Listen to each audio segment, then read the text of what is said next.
Dear students, we are studying chapter number 9, soil. So first of all, soil क्यों आवश्यक है? What is the importance of the soil? So the first point in this is that soil is an important natural resource. सबसे ज़्यादा important natural resource हम क्यों बोल रहे हैं सॉइल को? हम इसीलिए बोल रहे हैं क्योंकि जितने भी प्लांट्स हैं हमारे, जितने भी हमारे ट्रीज़ हैं, वो सब, उन सब की जो रूट्स होती है वो आपकी सॉइल ही उनको होल्ड करके रखती है ना? तो ग्रोथ ऑफ द प्लांट के लिए what is required? Soil is a fertile soil is required which holds the roots of the plant and it helps in the provision of water and nutrients to the plant. तो plant को water और nutrients कहाँ से मिल रहा है? Soil से ही मिलता है. देन बहुत सारे ऑर्गेनिजम्स, बहुत सारे इंसेक्ट्स, आपके बीटल्स, आपके बग्स और बहुत सारे माइक्रो ऑर्गेनिजम्स ऐसे हैं जो कि सॉइल में ही रहते हैं. जैसा कि आप यहाँ पे देख सकते हैं कि soil is also an habitat of several organisms like ends, earthworms, snails, centipedes, millipedes, snakes, rats and beetles. Okay. Then the next thing is soil is essential for agriculture. अब एग्रीकल्चर के लिए भी भाई कोई भी खेती बाड़ी हो रही है, कैसे हो रही है? आपकी soil is responsible for that agriculture which provides us food, shelter and clothing. So everything which is around us, which involves the food, which involves the clothing, which involves the shelter, which involves the growth of the plants, which involves the soil acting as habitat. तो ये सारे के सारे जो points हैं ये हमको ये प्रूव कर रहे हैं कि soil is an important natural resource in our lives. Okay, so now we will move to the next slide. अब जैसे इन फिगर्स में ही आप देख पा रहे हैं कि यहाँ पे देखिए ये सारे प्लांटेशन जो हो रहा है सॉइल की हेल्प से, क्योंकि सॉइल आपकी रूट्स जो हैं वो डीपली एम्बेडेड हैं सॉइल में, और जो सॉइल है वो वाटर और मिनरल प्रोवाइड कर रहा है प्लांट को.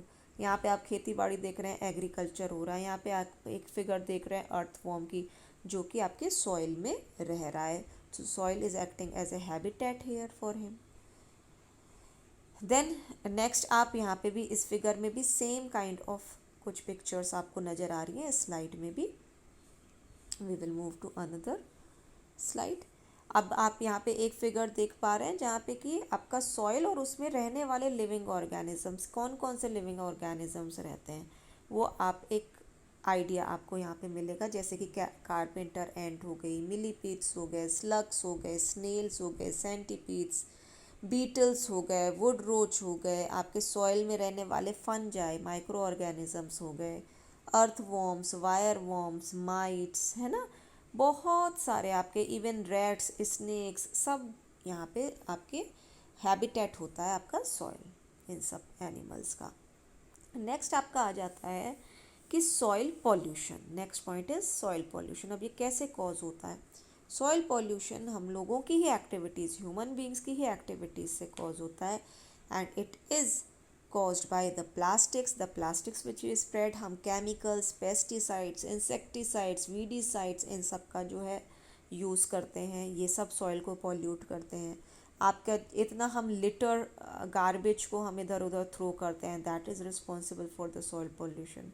So how we can reduce this soil pollution? We can reduce it by avoiding the use of plastics. जैसा कि आप लोगों को पता ही है, यहाँ भी नगर निगम ने, म्यूनसिपैलिटी ने कुछ स्टार्ट किया था बीच में कि जो है प्लास्टिक्स को जो है हम अवॉइड करेंगे. जितने भी आपकी शॉप्स थी उनमें प्लास्टिक्स नहीं मिल रहा था हम लोगों को, अभी भी नहीं मिल रहा है. Next is treating the waste and chemicals before releasing into the soil. जो भी केमिकल्स हैं, जो भी वेस्ट मटेरियल है जिसको हम की सॉइल में रिलीज़ कर देते हैं, उसको रिलीज़ करने से पहले हमको ट्रीट करना चाहिए. Some treatment plant should be there.